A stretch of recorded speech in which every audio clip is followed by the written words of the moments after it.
guys, welcome back to Magic TV. My name's Craig. It is another Talk Magic, and I'm here with one of my favorite magicians. Anyone that's been on the channel for a while will know about this guy. I speak about him all the time. David Regal. Thank you so much. My pleasure, Craig. My pleasure. I'm super excited. I really am. This is you excited? This is you super excited. Just so I know that. This is my excited face right here. Yeah. I really am, because I've been a big fan of yours for a very long time. Right back from, was the first book you ever brought up close and personal, was it? Was that the first? Well, I was very fortunate. I used to hang out with the New York magicians, and Saturdays, every afternoon, would take over the back of a restaurant that wished we weren't there. And Harry Lorraine was there, and he became my mentor in magic. And eventually I published things in Apocalypse, his magazine. When we had a big backlog of stuff, I kind of asked Harry, would you be interested in doing a book? And he published a book of my material, and he wrote it. But it was, you know, really great to have Harry Lorraine, my hero, write a book of my magic. That's great. That's awesome. And that book was called? It's called Star Quality. Star Quality, yes. The Magic of David Regal by Harry Lorraine. But no, it wasn't in that book. What? I can even see this. Hard to see. I'll hold it way up to the camera. Yeah. It's a little bunny in a hat. This is actually a gift. A gift to me from a friend of my wife's, believe it or not. And if we were here, I'd let you hold it, or I'd pass it around. People could look at it, because it is a lovely kind of item. And of course, it's made out of solid diamond. At least that's what they told me. But even if it isn't, please bear with me, because I always said to myself, I have to do magic with this beautiful item. So here, let me see if I can get magic to happen. I don't want it to fall over. You can see it all right? Yeah. Hopefully the magic will happen. If it doesn't happen, well, then we'll just move on. I'm gonna make a little hutch for the bunny. Oh, normally that takes me 3 or 4 tries. Now I can do the white side out or the dark side out. What would you like for the hutch? Dark side out. Okay, dark side out for you. I got to balance this just right. Oh, I'm sorry. I lost it. Sometimes I lose it. Where the hell? Yeah, I did a trick for you, Craig. That's awesome. That's great. Is that a new thing? And that's a true story, believe it or not. It was given to me at least 20 years ago. And for 20 years, it's been sitting there going, I got to do something with that thing. I got to do something. That's brilliant. I love that. And you know, that's something that I want to talk to you about. I want to talk to you about scripting magic. But before we do, you touched on you were in New York and you hung out with the New York guys. How did you get into magic, if you don't mind me asking? It's not an interesting story. It's very common. I had a friend who was into magic prior to me being into magic. And I had a cousin into magic.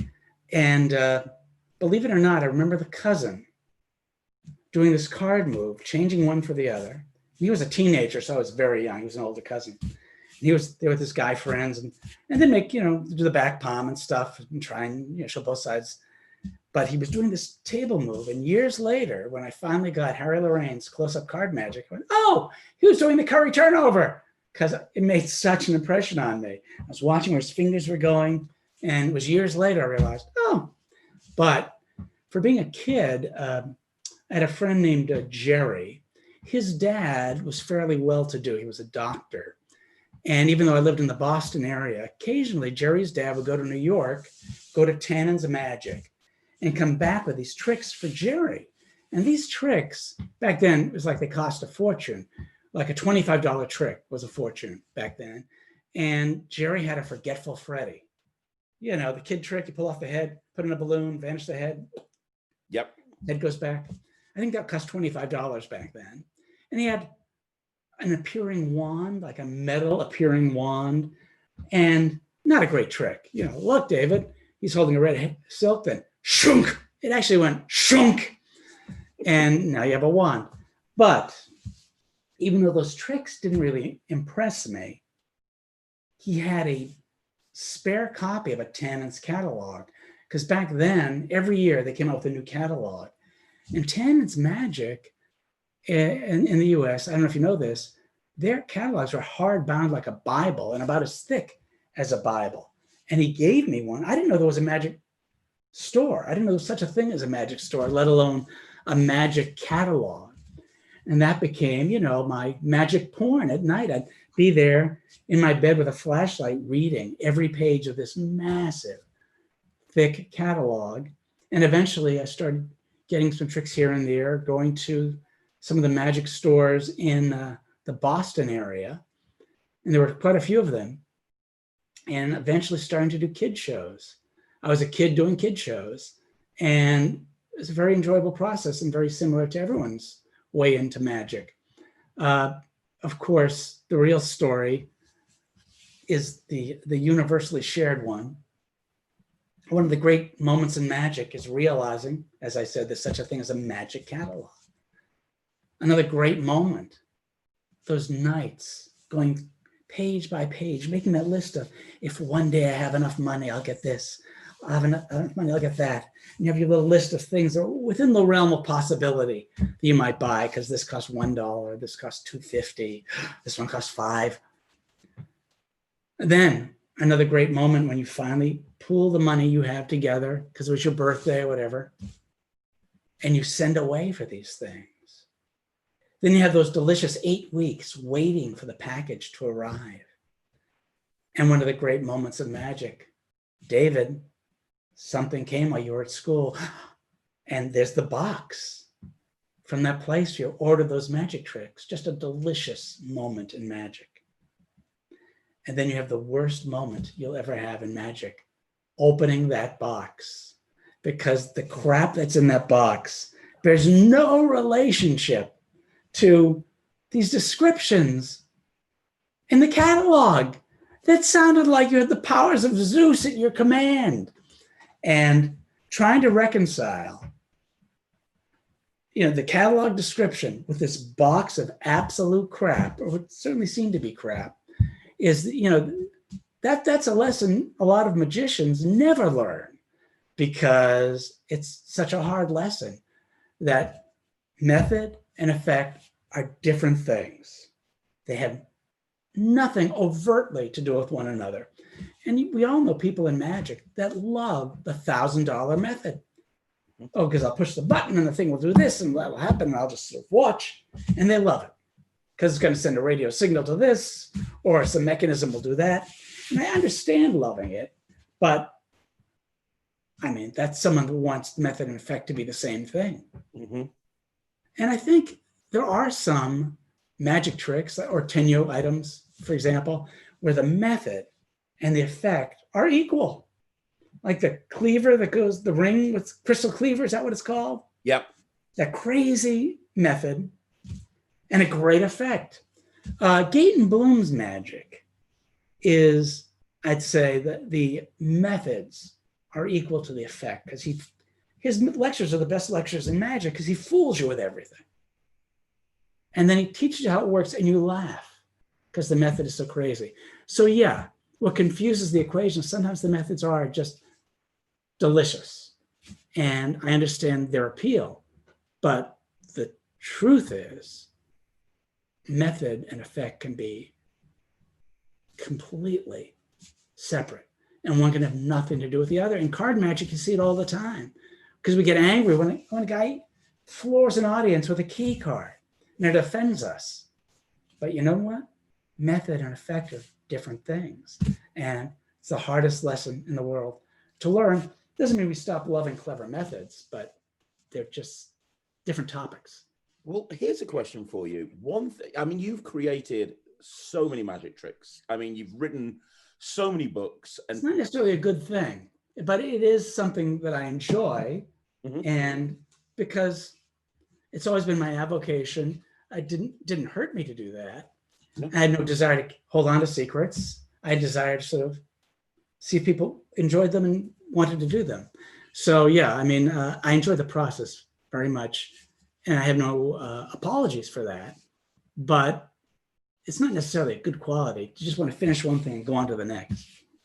But one thing that I've noticed through a lot of the magic that you create, both the stuff that you put out individually and the things that go out in your books, is there's always a hook. There's always something that makes that trick more than just a trick.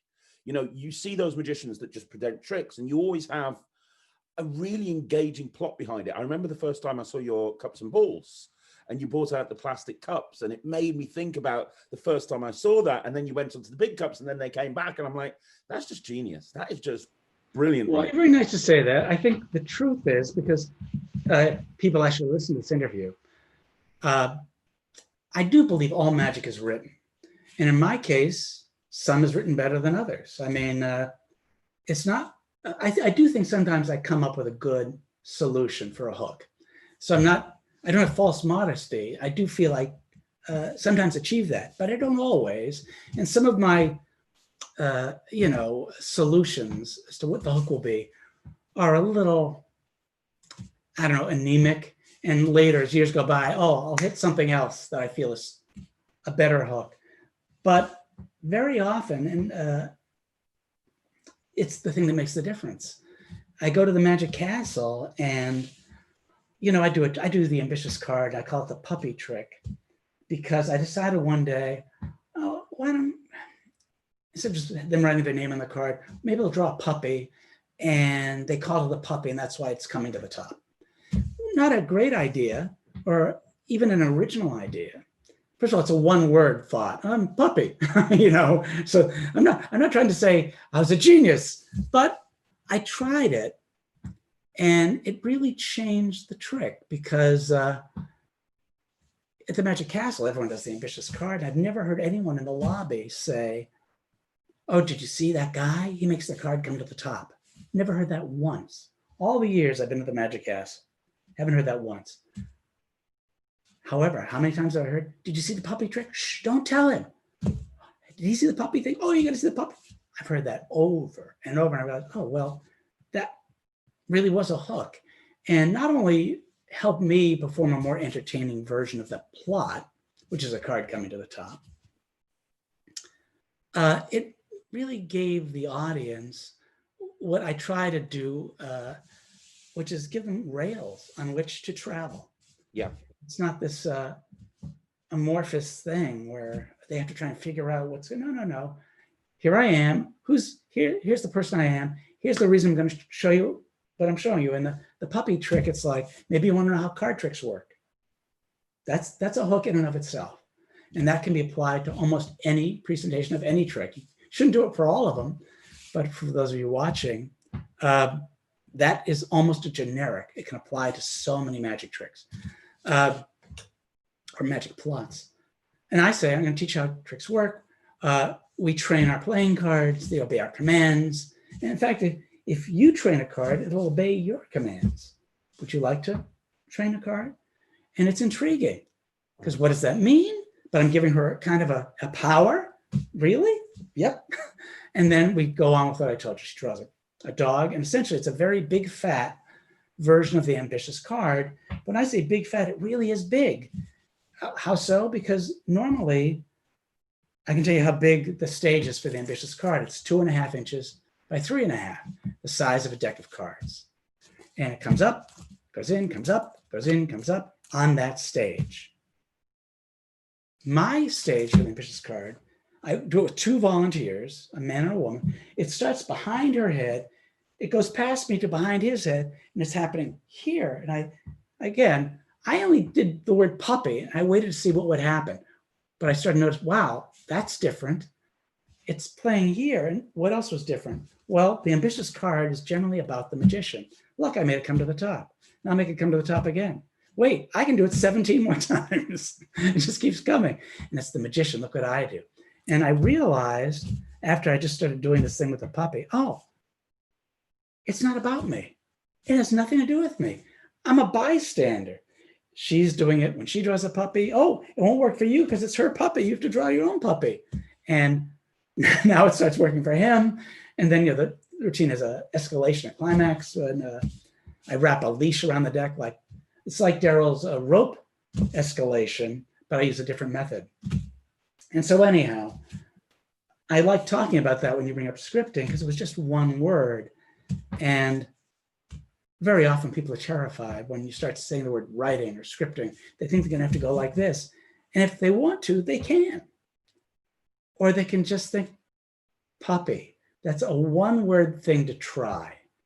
And in my case, by trying that one word, look at all those, benefits I realized from one word. So it's a very lopsided equation. I contributed one word, and the routine just started to just have these changes that happened almost organically once we had this woman drawing a puppy. And so I always try to demysticize the idea of writing. It can be sitting down and writing a script, and I've done that for magic and other things, but it doesn't have to be. It can just be that one little thing. I feel, not to belabor this, all magic is written. All magic is written, even if it's silent, because it has to be, because there's a plot happening. Yeah. The plot is it's here and it's gone. That's the very simple plot, but that's the plot. And that sequence of plots that makes up that routine, of beats, I should say, the sequence of beats that create the plot that is the routine, that always has to exist, or just be sitting there doing nothing. So it does make sense to understand the plot you're putting across and look at it and understand, oh, that's my objective. I'm putting together these beats to make this plot happen. And it doesn't necessarily mean writing jokes or writing funny get-intos. And I feel when you do speak, it should be for a reason. So, what you were just saying, Craig, is so true. Very often, magicians talk a lot, but say very little. It's almost like a disease. The less they have to say, the more words tumble out of the mouth. I did this like so, and that like so, and then did it. It's like, it becomes nothing. So if anyone just stops to think what the beats are and what they might say that's intriguing at the beginning or to get someone's attention, I don't do a lot of magic performing. I work at the Magic Castle, and they used to book me for things, though, outside of there. Yeah, I'm a TV writer in real life. Yeah, you were the head writer. You are the head writer, or were the head writer on Nickelodeon. Rugrats. Yeah. It was amazing. One of my favorite shows. Well, I'm glad you liked it. I wasn't there when the show started, and it was a fun show to work on because there was such a high bar before I ever got hired by that show. And it's great to work on a show that's actually potentially good, because I work in a lot of different jobs, and very often you're on a very leaky vessel, and you want to go every day thinking there's a chance we could do a good episode here. So Rugrats was that. And Carbonaro Effect, even though that has magic in it, it's not a written show. There's a lot of writing that went into Carbonaro Effect. And that's not a complete script.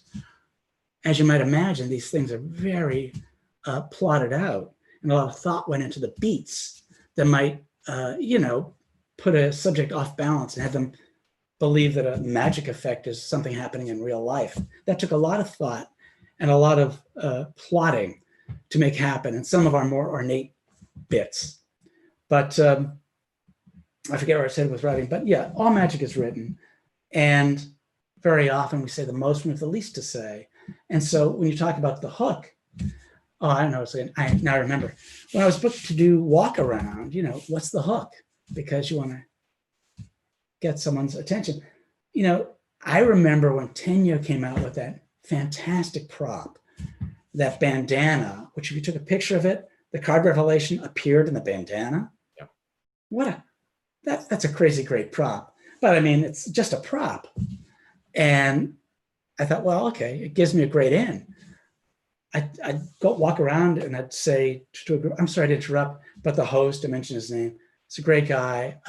He asked me to entertain some people. And I couldn't help notice that you seem to have the ability to read other people's minds. Have you noticed that? And now automatically, it's not about me. It was intriguing. They know I'm kidding, but am I really kidding? And then by the end of it, they're wearing the stupid thing. I'm taking a picture of them. The card is a revelation, amazing prop. And the hook, so crazy important. And when I was doing walk around, I learned, it takes great bravery for me to say this.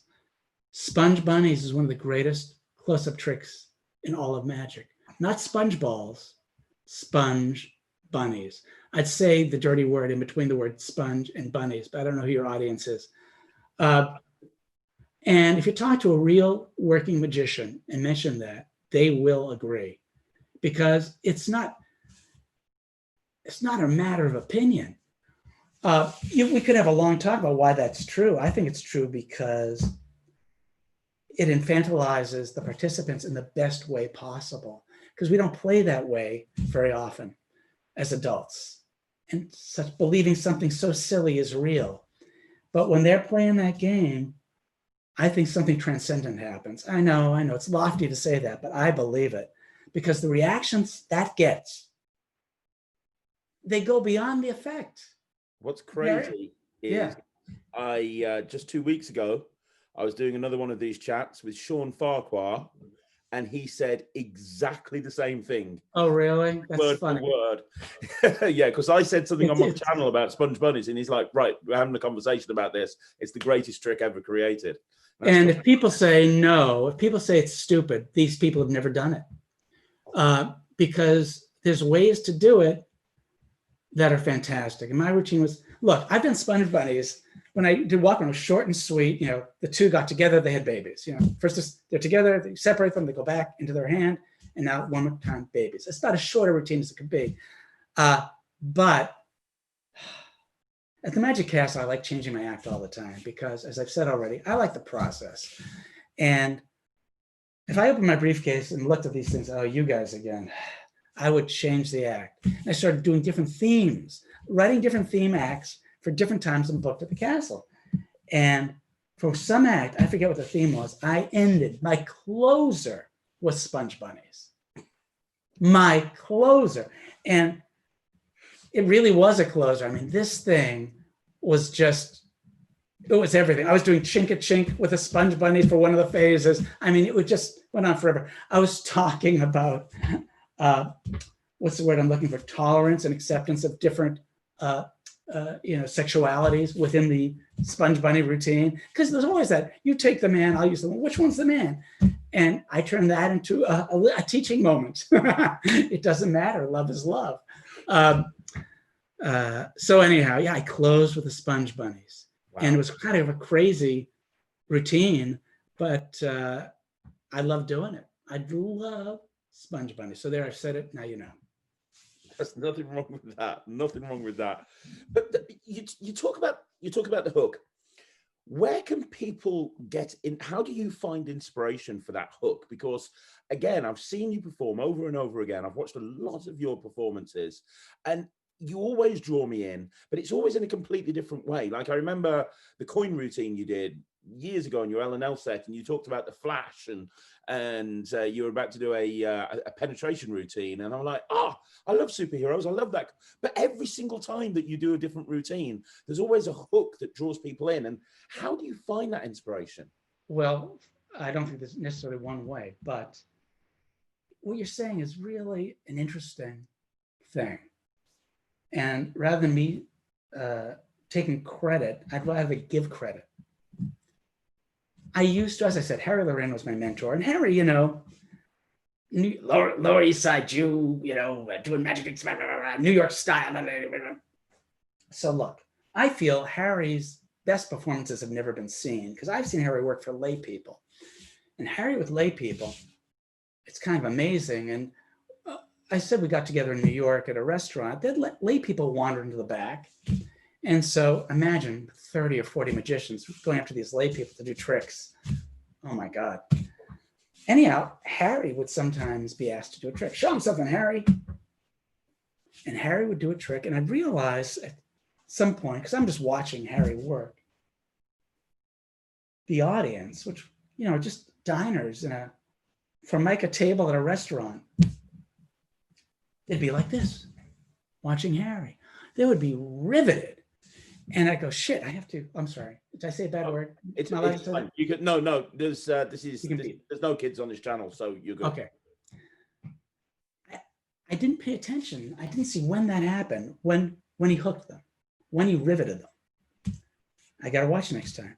He's there the next week, and they're there like this. And I go, oh shit, I forgot. I got to pay attention. I want to know when that happens, because like you, It's like, that's really valuable to have an audience like that. And I tried to do it, and I missed it a second time. And I was like making notes to myself before I went the next week. Pay attention. If Harry works for a layperson, pay attention. I got lucky. Lay people showed up. Harry showed him a trick. Harry's there. He's, and then the people were riveted. And I noticed something that shocked me. The deck of cards was not out of the box yet. The deck of cards was not out of the box. Harry was talking to them and engaging them on a human level. And his enthusiasm, and I think that was part of it, but he seemed interested in them. He seemed very much present in the time he was sharing with them. And he generally would say something provocative. It doesn't have to be funny. There's something I never understood. A great way in. Something my grandfather showed me. Great way in. I don't know how it works, but it does. Great way in. It doesn't have to be funny, but we should have something to say, and that should be what motivates the words coming out of our mouth. I mean, the worst thing is to have nothing. Bring something to the party. It's not difficult. You just have to tell them, here's what we're going to do, what we're going to do. And I don't know if you ever wanted to win in Vegas. If you do, I can show you something. But if you don't want to win, I can just go. Should I go? No, I want to win. It's not that hard. I just rattled off five ways, and you'll come up with your own. But man, and it might have nothing to do with the cards. You can do a card trick, but it's all about, if they're holding this certain item, this happens. Put the item back. It doesn't happen. It seems to be all about the item.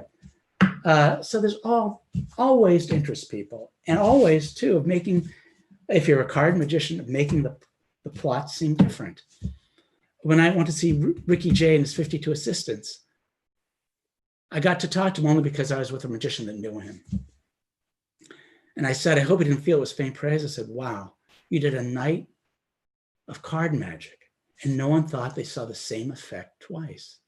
To me, it was the highest praise, because, with card magic, with coin magic, people start thinking they're seeing the same trick. That's why when you say pick a card, they say, oh, I know that one. Oh my God, you know that one? That one where there's a selection and the performer finds it? Well, then, wow, we better find a way to differentiate these things and be really hard on ourselves and honest in our self-appraisal. And sometimes it's not our self-appraising, it's really, the plot of this effect. A story I like to tell, and I won't mention names, a Magic Castle performer, the card trick where it's a multiple card revelation. You have 10 people pick a card, and you find it 10 different amusing ways.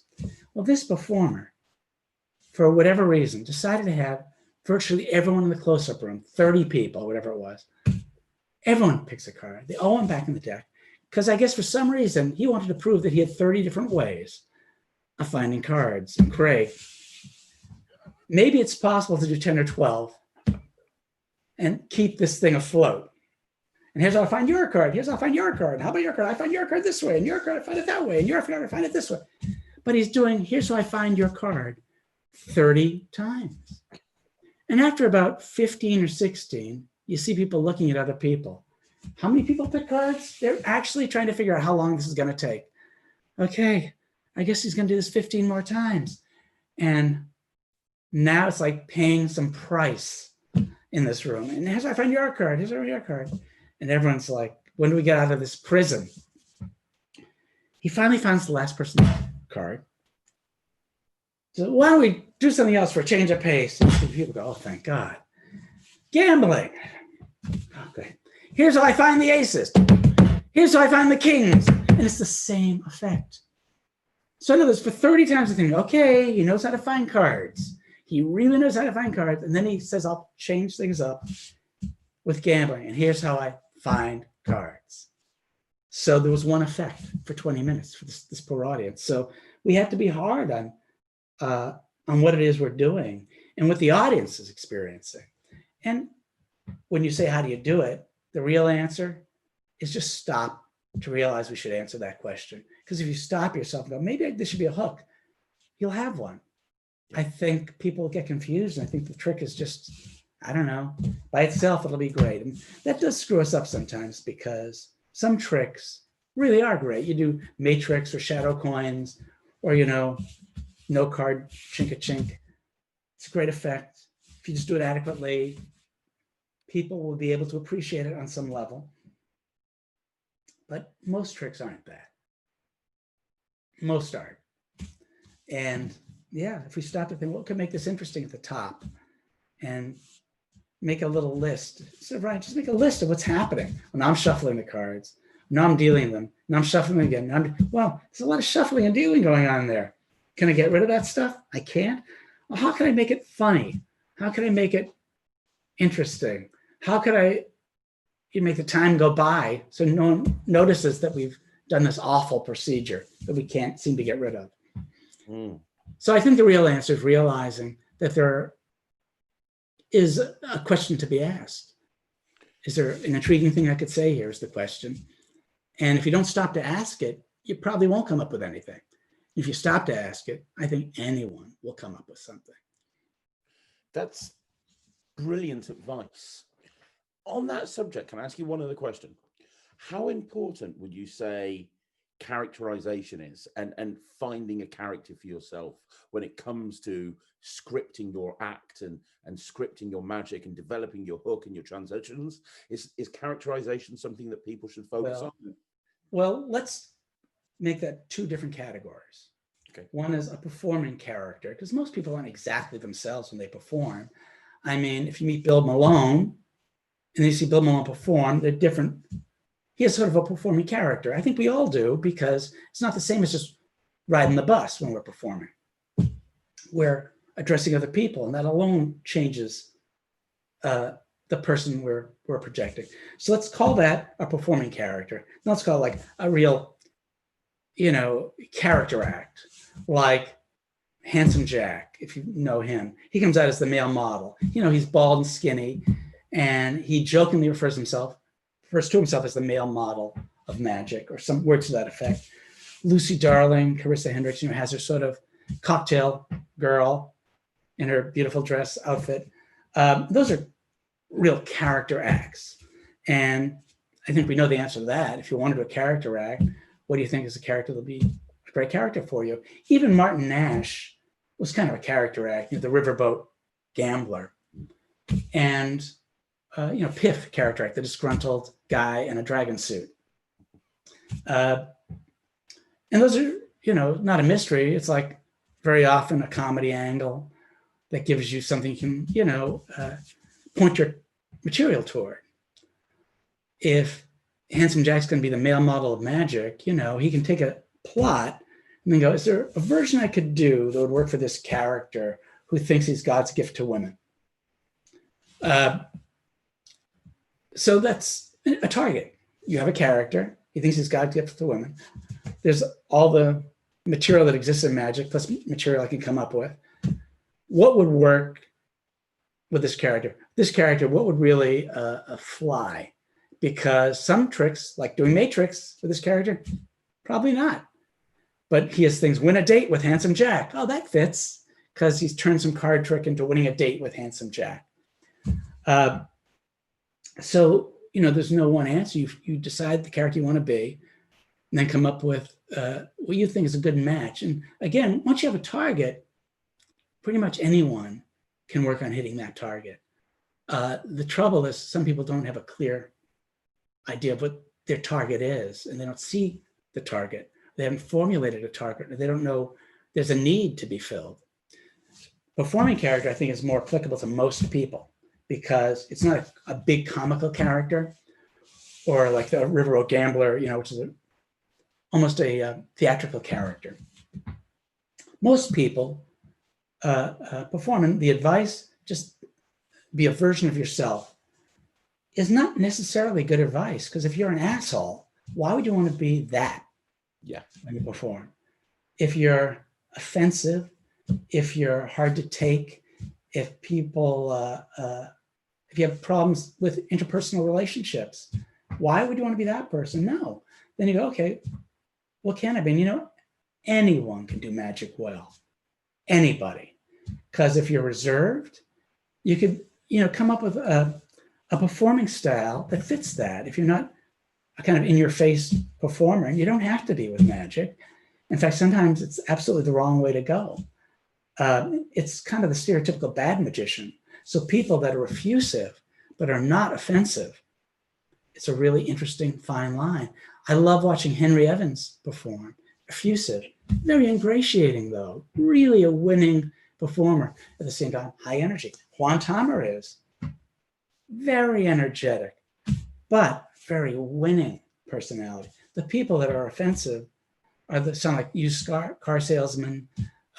They put you down sometimes in ways that seems unpleasant. And that's the stereotypical bad hack magician, at least in America. In America, that is what people do not want to see and are terrified of. Doesn't mean you can't be high energy. Just means you have to be cognizant that, you know, you don't want to fall into these, you know, areas. But I was saying, if you're reserved, well, maybe you could be a kind of guy who you have a lot of respect for magic, and you can approach people from a very reserved place. All my life, I've loved sleight of hand, and I love performing it. May I show you something? And now, that's a very winning way to go into a performance. It shows that you're an artist, you have respect for what you want to do, you're really pleased to be with them, which is the number one winning thing you can do in performing for people. Who doesn't want to feel special? Show me that person. Show me that person. We all want to feel special. We all want to feel someone is serving us. And magic is a service industry. We can act like, you know, it isn't. But it is. I mean, when we're doing a performing art, I think we want to reach people, even if we want to challenge them. We want to reach them, even if it's a challenge, because of the kind of material we're performing. Why would you want to put something forward that you don't want anyone to be, you know, intrigued by, or challenged by, or involved with? I think that's what we want to do with dance, with song, with magic. And just because you're not, you know, a stereotypical personality, okay, try to just see what you are comfortable with, and then go from there. Don't try and make yourself something that feels like the wrong suit of clothes. Speaking personally, I had to change my performing persona for a lot of reasons. As I got older, what I was doing didn't make sense. What I was doing was being very energetic, sort of like, I don't know, your next door neighbor's younger brother. It's kind of, and I think when I was younger, it was okay. I'm not saying it was great. I think out of nervousness, maybe I chose something high energy. I tried never to be mean to anyone while being that kind of, you know, very energetic performer. And I have energy when I perform, but as I got older, I realized, first of all, I'm not using the most effective tools that I really do possess, such as I really do like people. And am I using that tool in my performance? I asked myself that. I don't think I am. I think I was afraid to admit I liked people, but out of my fear, or forming at the Magic Castle for the first time, when it was the first time, maybe, I just want to go boom, boom, boom, trick, trick, trick, laugh, laugh, laugh. And I don't think I was bad, but I wasn't using some of the more effective tools that I knew I possessed. I honestly like people. And, you know, if you don't like people naturally, you can fake it. You're allowed to fake, you know, good qualities. And as I say, if you don't have a lot of good qualities because you snipe at people in real life, or you're impatient in real life, well, how about you drop those qualities and, you know, put on, you know, the cloak of someone who's not that way. I had a psychiatry teacher. Was it psychology? I don't remember. It was in college. I took that class, and the professor said something very interesting one day. And it sounds simple and ridiculous, but truer words are never spoken. He said, in general, we tend to like people who like us. I thought, no, that can't be true. And of course, it's true. We tend to like people who like us. So in my case, not letting out this part of my character that honestly just likes people was idiotic. And as I got older, I realized, oh, I'm expressing this more, and it's better for me, it's better for them, I'm less frenetic, and I'm able to, I don't know, perform more notes in my magical scale. And that was very helpful to me as I got older and I got more, I guess I paid better attention to what was going on in a performance with me and someone else. And part of that help came from a friend of mine very early on, before I performed at the Magic Castle. I was still in New York, and I was getting back into magic after college. I was in a comedy group, and we did a lot of shows, this comedy group. We found out a niche, and this group, we did 6 shows a week, every week of the year. And we all made it, trust me, we were not rich, but we made a living wage off this comedy group. So the guys that were managing this group, you know, had enough wherewithal to work out a situation where we had enough of a business so we all could do nothing else. And we didn't realize how great we had it, but we had it great. Everyone told us we had it great. We didn't believe them. Because, you know, sometimes famous people would come into town, as New York, and they'd come to see our show because they like hanging out with, you know, comedians. And we'd be thrilled to see them, in awe. And they would all say to us, as if they were reading from the same book, you don't know how lucky you guys have it. And we thought they were crazy, but they were right. So why am I telling you this? Mayor Yedid, a friend of mine back then, he loved the comedy group. He came over and over. He just loved it. And at the same time, I was getting back into magic after being away from it in college, and back hard. I was learning more advanced sleight of hand, these, you know, these prolonged routines that we learn when we have that rush of, I don't know, wanting to prove ourselves to other people in magic. I'm going to learn a hard trick with a lot of phases and all that. So I spent months learning some routine, probably one of the more difficult Harry Lorraine routines from Reputation Makers or something. We had to think on your feet and do sleights and, you know, all this stuff, one after the other after the other. And I'm waiting for someday Mayor is there and he can see me do this trick to some people. And it happened. Mayor came to see the comedy show. We're backstage afterwards. There's a big, like, kind of a kitchen area. It was in a theater. It was in a church, and we used to sort of hang out in the kitchen. And there are lay people. David, show him a trick. And Mayor is there. Oh, and I had the deck with me. And I literally worked on this trick for months. Oh, you want to see a trick? Yeah, okay, maybe one. And I start doing the trick, and I'm doing the phases. And I remembered all the moves, and all the moves are, you know, by this point, I had zero fear. I'd done this trick so many times. And I'm doing everything, and boom, boom, boom, boom, boom, and the pops are there, and the revelation, and the final change, and the kicker, whatever it was.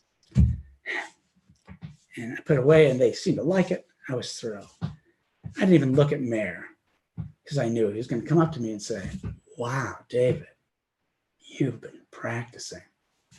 I don't know what he was going to say, but it was going to be nice. Put the deck away. I wait. Mayor comes up to me. I'm waiting for his compliment. I didn't get a compliment. He went, David, I got to tell you, I still thought it was a compliment at that point. When you're there with a comedy group and you're doing your thing, you're great. And when you have a deck of cards in your hand, you become every magician. That's a good friend. And the hardest note in the world to deal with. But I heard that, again, I was just getting back into magic, still in New York.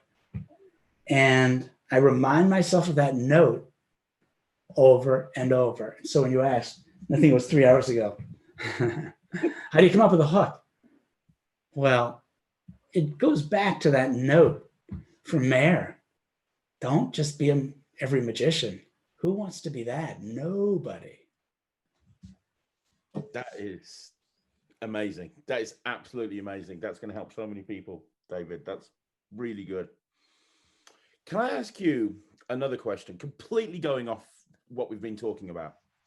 One of the questions that I get on this channel an awful lot is how to be creative, how to create your own magic tricks.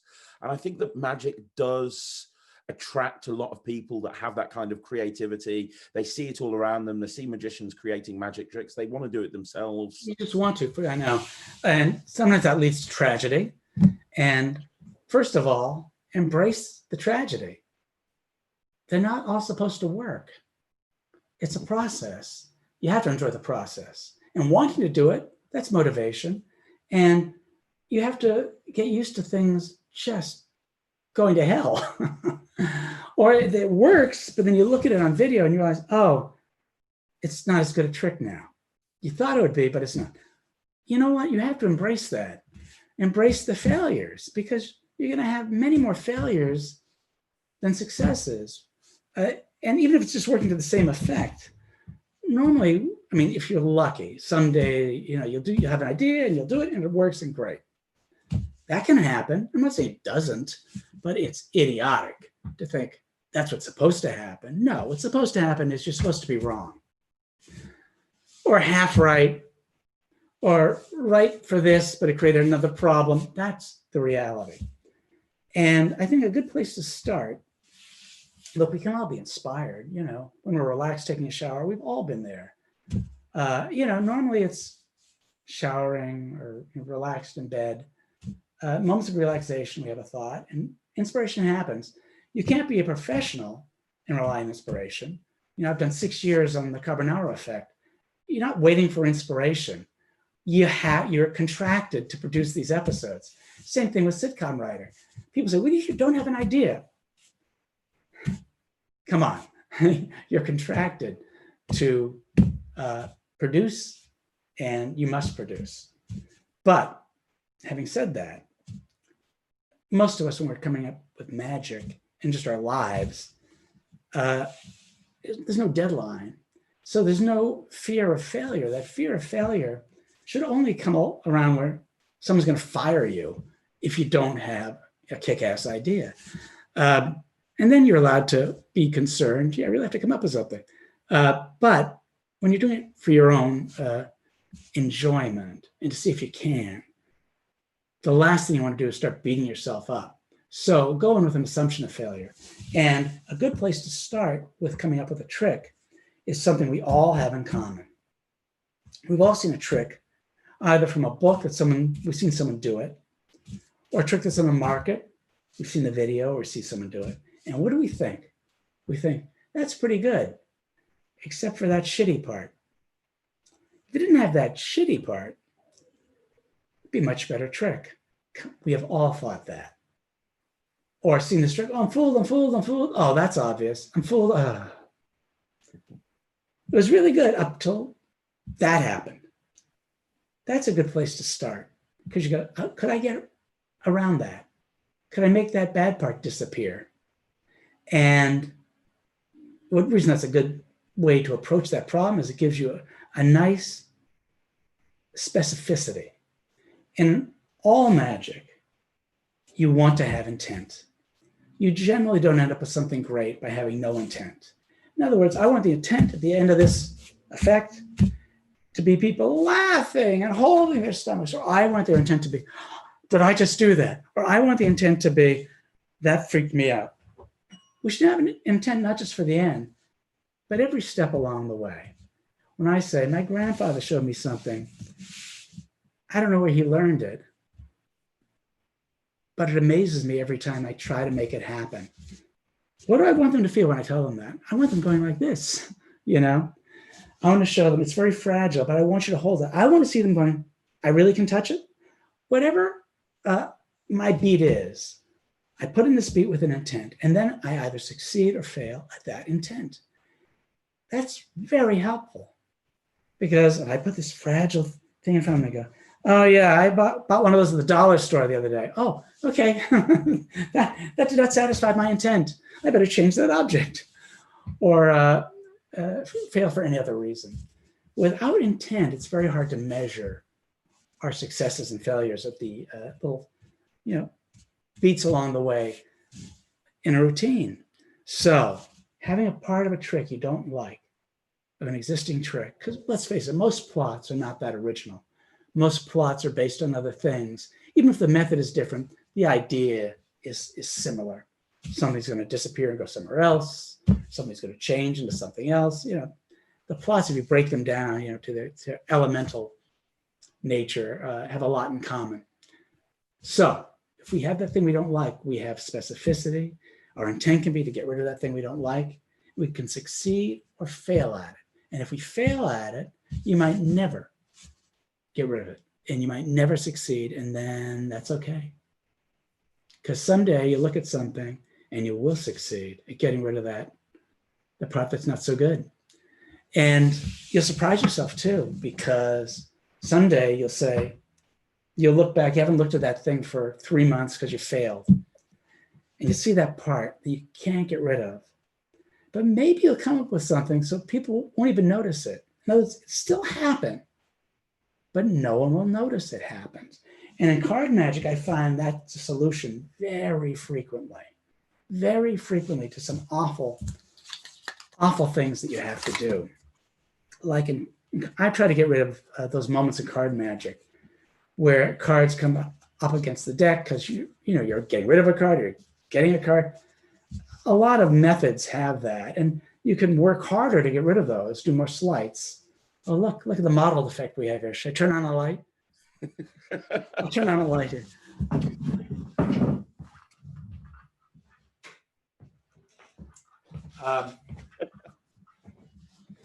But you're going to find there's so many ways to make the thing that has to happen invisible, so it never happened in the minds of the spectators. Because what's interesting about these cards is when you pretend to get some fleck away, you had a reason to put these cards here for a second to get rid of that piece of crud. Well, that's not a good reason. But that for me was a great lesson. They don't have to be good reasons. Anything that's remotely a reason makes things disappear, just makes them disappear. I had a routine with the Kings. I'd make a whole story about their home renovators. And I talked about them working outside getting suntan backs. So when I said suntan backs, I indicated my back, and that gave me a reason to do what I needed to do over on the deck. So you'll find many reasons. Just if you want to even just move something out of the way, you've given yourself a reason. And the difference between that and saying with these 1, 2, 3 cards is vast. It's not a slight difference. It is vast. And if you come up with those moments that justify the behavior you can't get rid of, you're well on your way to making all magic much more magical. Because this isn't just cards that works with any kind of prop you're doing in a stand-up setting. How often do we need to grab something and we want to look like we're grabbing it? Yeah. There's a great story Jim Steinmeier told me. I'm not name dropping. Jim lives near me, and so I see him a lot. Jim's a great guy, and of course, in the world of magic, brilliant. I think he was talking, I forget the illusionist he was talking about. But I always disliked the chair suspension. And a lot of people, including Jim, said, oh, no, done right, it is fantastic. I always hated it because I always thought, you have 2 chairs and a board on them, or the broom. Let's call it the broom suspension, because that's how you often see it. 2 brooms and an assistant wearing a harness and her iron pit. She'd lean on a broom, you'd hypnotize her, boom. Then the magician would take the person, let's say this is the person, and go like this. And now she's on the broom, on the 2 brooms, like this. Okay, 2 brooms, and she's suspended. And to escalate the effect, you take away one of the brooms, and now she's like that. I'm describing this very badly, but you get the basic idea. Yeah, absolutely. And as a spectator, ever since I was 11 years old seeing this trick, I'm waiting for them to take out the last broom. Because it seems like, now she's on 2, now she's on 1. And I'm thinking, now she's on, nope, now we go, And that's it.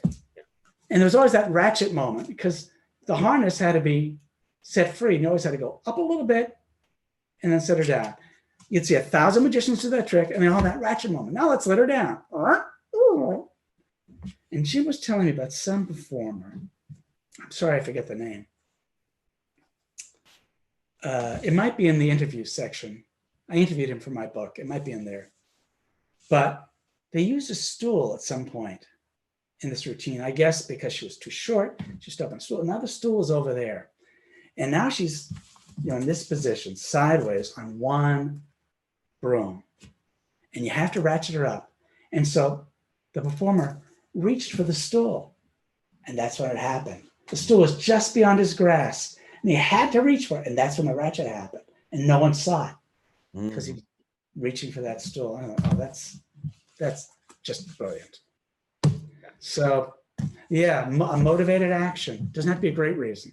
Just a reason makes magic better. Now, you, as well as doing everything else you do, writing and performing. Not so much anymore, Craig. I'm taking it easy now. Taking it easy. It's been a pandemic. I'm seeing my wife. My wife is retired. She looks really happy. Really happy. I mean, you know what?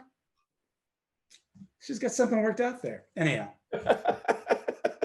But you, one thing that you do that people might or might not realize is you've been a reviewer of magic for many, many years with Jeannie and turn the blinds, get some more light on me. Continue talking.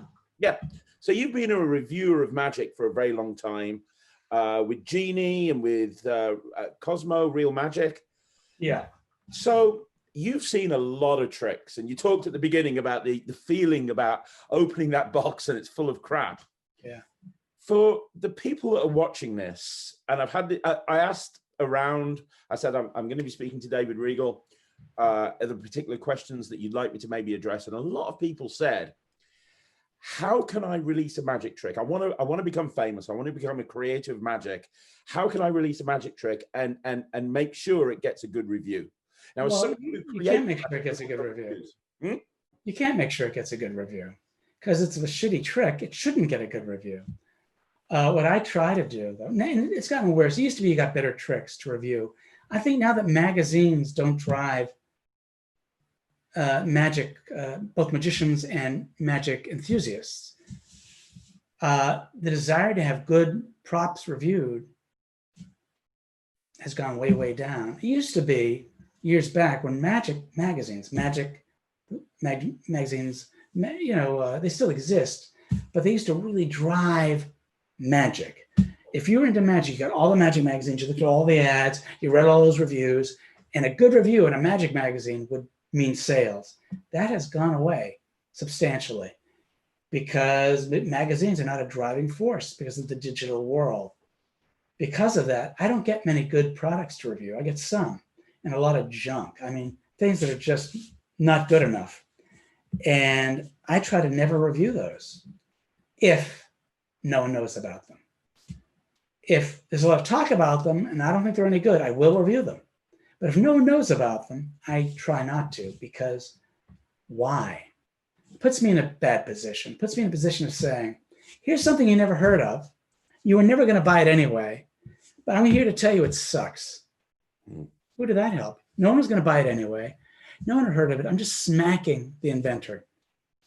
And I see no reason for that. However, if people are curious about it and I like it, I'm happy to tell them this is really as good as you think, or I think this isn't as good as you think. And it does cause hurt feelings. Sometimes I know these people, but I try never to be mean. But now and then I am angered because something is just egregious. It's aggressively wrong. Aggressively wrong. And that happens in magic. And, we have our magic gods, the things that we really dislike. And I have some of those, the things I love, the things I really dislike. But how do you sell magic? It's easy. I think all these places like Penguin want submissions. They want to market magic. I think some of them do appeals. Haven't I seen appeals recently? If you have an idea, send it here. If it's a company that has a big business, they probably don't want to rob you. They want to give you a deal where they make a lot of money. But it behooves them to be friends and have good relationships with people that create magic. And if you have good ideas, it behooves them to be your friend, not your enemy. If they give you a bad deal, you will never go back to them again. Yeah.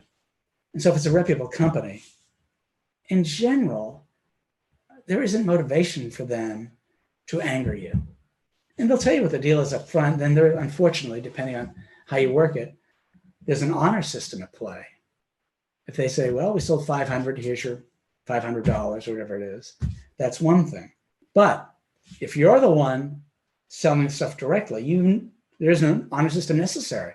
Here's my 500. I sold them all. Here's my money. So yeah, pays to go with reputable people that you feel you can trust. That's good advice. And with all of the stuff that you've created, can I ask you a question?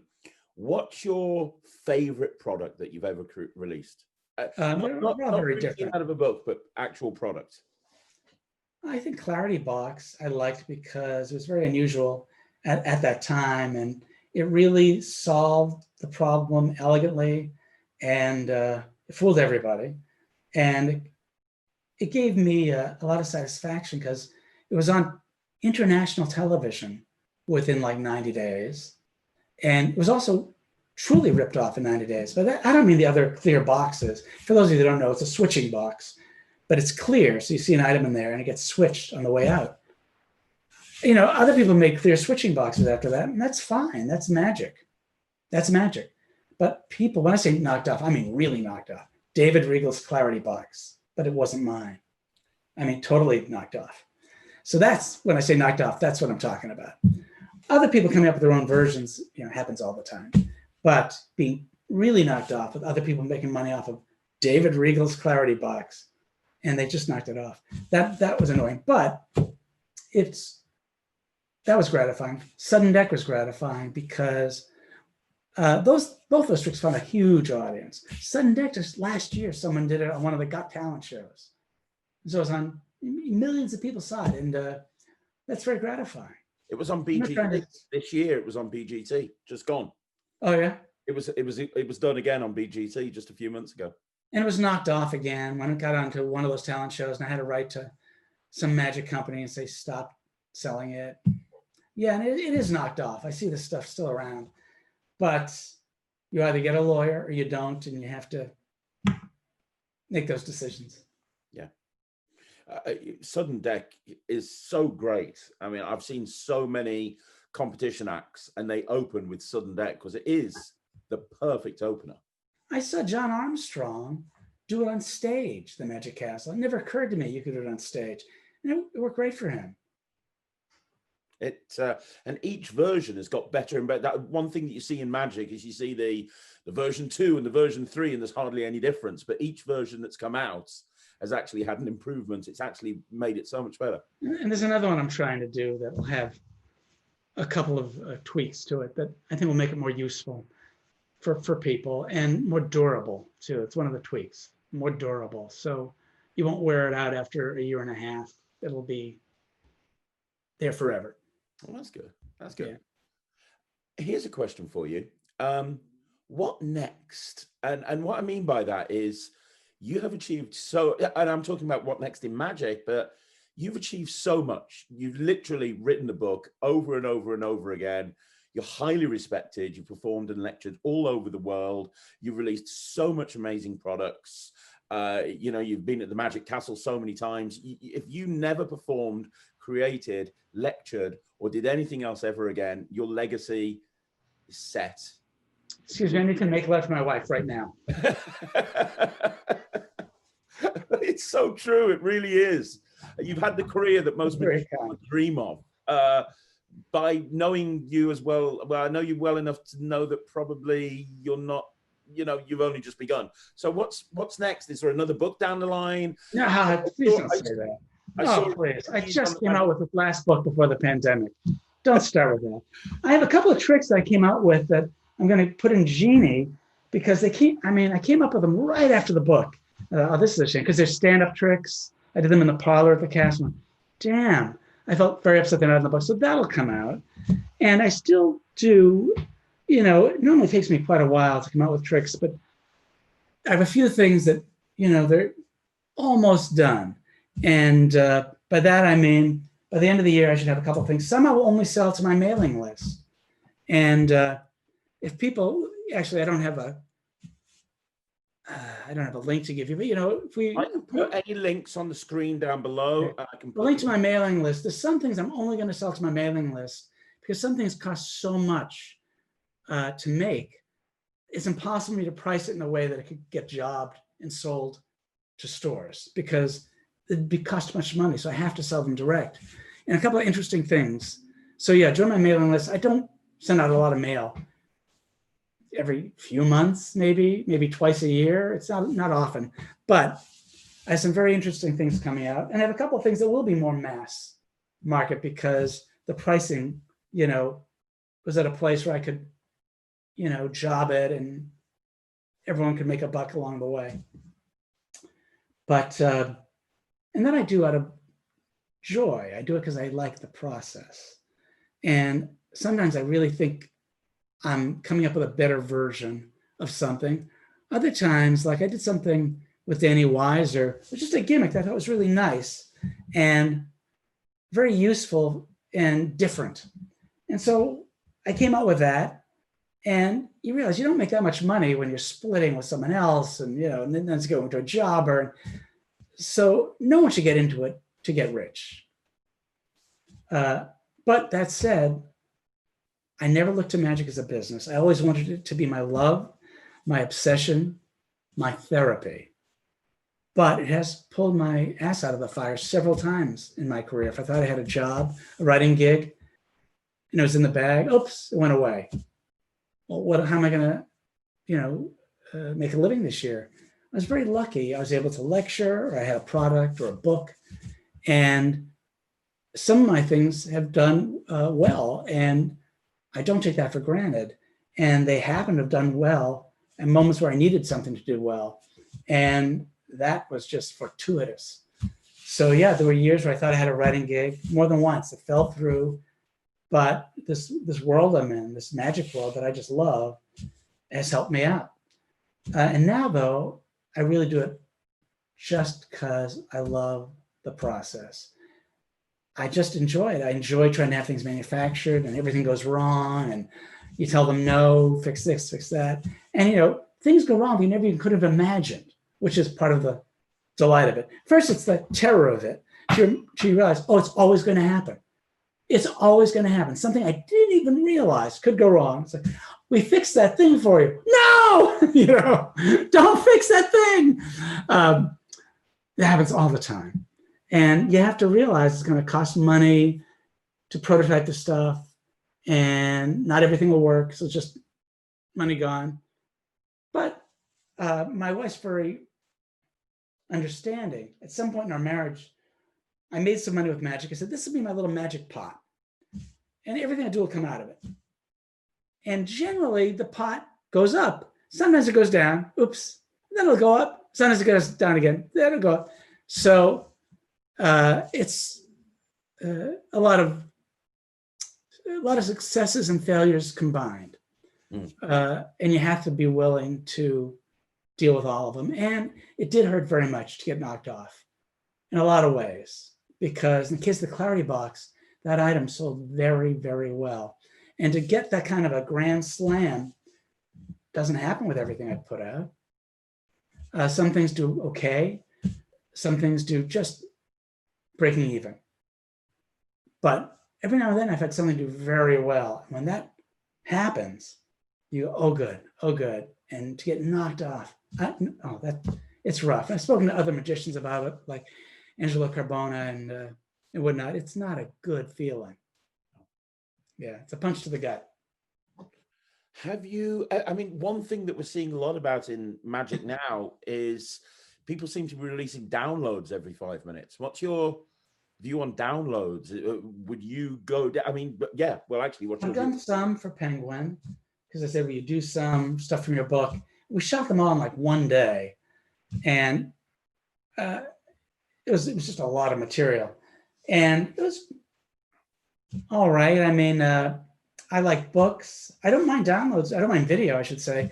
Video very often is a great way to learn, especially sleight of hand, because you see what it's supposed to look like and what the timing it should be and what the tempo should be. So I like video learning, and I understand the attractiveness because it's not a physical product. You don't have to store it. You don't have to replicate it at cost. So I understand all that. And as I say, I've done some for Penguin. Maybe I'll do more. Okay. Okay. And before we end the interview, you can probably answer a question that very few people can answer, which is, what exactly was it like performing for the L&L audience? This is something that has been debated on. It was a thrill for me. It was a thrill for me because I was always sort of coming at magic from the outside. Oh, he's in a comedy group and he likes magic. Oh, I mean, I was publishing material, but I realized, and I was doing magic in with a comedy group, as we always did, different bits. We did sketches too, as well as improv. And so I'd do a sketch that had magic in it. But it was still sort of coming from the outside. Then I went to TV writing and TV production. Okay, he does that stuff, but he does magic. So it was a weird sort of way to interface with other people in magic. Because some people are full-time magicians, some people were hobbyists, and I was just sort of whatever I am. I don't know, this oddball in magic. But when I got asked to do L&L, that was a thrill for me because I felt, in a weird way, I realized it's a commercial enterprise, but at that point in time, whatever year that was, the early 90s, L&L owned magic on video. Yeah. And they created it and they killed it because they did it with too many magicians. And it used to be a feeling of excitement every time they came out with a release. Then there was just too much. And everyone was getting DVD sets or VHS sets at the beginning. And it lost its feeling of being special. But I fortunately was in at the time where I felt like I was being admitted to a club. And I have to tell you, Craig, everything about it was nerve-wracking because I normally don't have 36 tricks that are performance ready. If I'm doing the Magic Castle, I have 5 tricks in that set, 4 tricks in that set. So I learned 36 tricks performance ready, which for me was a lot of work, months of work. Then I went and had to do them all one day, explain them all the next day. It was boot camp, but I loved it. I absolutely loved it. And yeah, they knew they were there to be a good audience, but the tricks have to be good too, or you can tell it's like a bad sitcom where they're using the canned laughter. They're laughing at things that aren't really funny. You don't want that. No one really wants, I don't want that. So yeah, they were very fun to work with, but my real experience was feeling like I was being admitted to some fraternity. And of course, the Magic Castle felt that way too, but in L&L is what you asked about. And what really did it at L&L, I did a trick that involved invisible thread. And so you got to set it up. And they had a room back there where I could set it up. I would have several strands ready to go. If I break a thread, I want to be able to immediately say, don't worry, I'll be back in 30 seconds, not have a stop.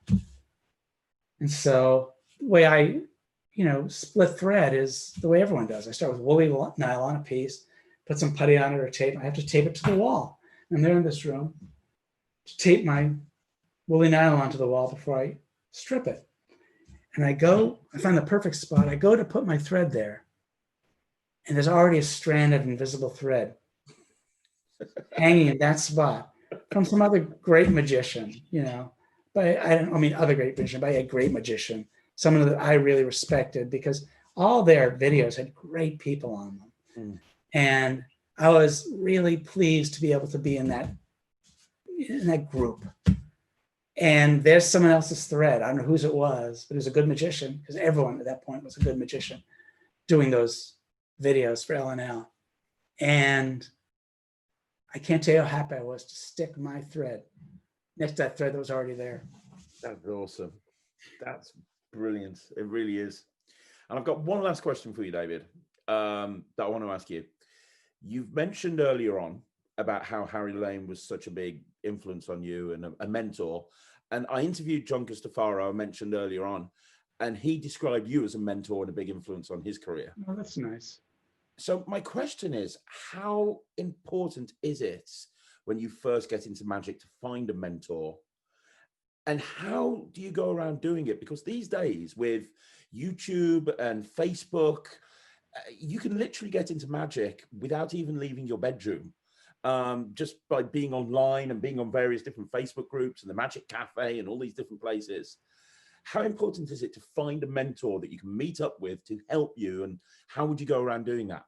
Well, I was lucky because I was in a hub, New York, and I'd see Harry there personally. So it happened that way.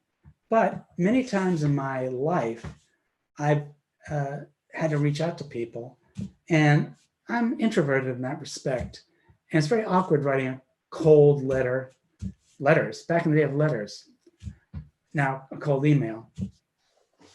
And here's what I found, not that anything's guaranteed to work 100% of the time, but if there's someone who you have a question of, or you want to ask advice of, if you approach them professionally, respectfully, and with brevity, very often you'll get a response back. Then I don't know what's going to happen from that point, but very often you'll get a response back. Brevity, respect, I don't mean fawning on them, but I mean just as is expected with a stranger. Brevity, respect, and a sense of seriousness toward the subject matter at hand. Sincerity. That's great. That's fantastic. David, thank you so much. This has been brilliant. It absolutely has. And I know you're a busy guy. I know you are. It is COVID, but yeah. Yeah, but you know, you've kept busy. So thanks very much for finding the time to chat to me. Where I want to put it down at the bottom. Where can people get onto your mailing list? Because you mentioned your mailing list. I'll show you an email and you can stick it up there. I'm going to put it up there because I've been on your mailing list for years. You are right. You only send a couple of emails out, and when you do, it normally costs me money because I just know it's going to be great. So I'm going to put down there, and I advise everybody who's watching this to get on David's mailing list and go check out your website as well. It's definitely well worth doing. That's great. Thanks, David. I'll see you again. You give my best to Ryland. Will do. He's gutted that he can't be a part of this. It's obviously quite late over here in the UK. Right. He's gutted. He's absolutely gutted that he can't. He couldn't. Well, you can tell him it's probably for the best because he gets on my nerves. I'll definitely tell him that. Wonderful. Thanks very much, David. Take care. Bye, everyone.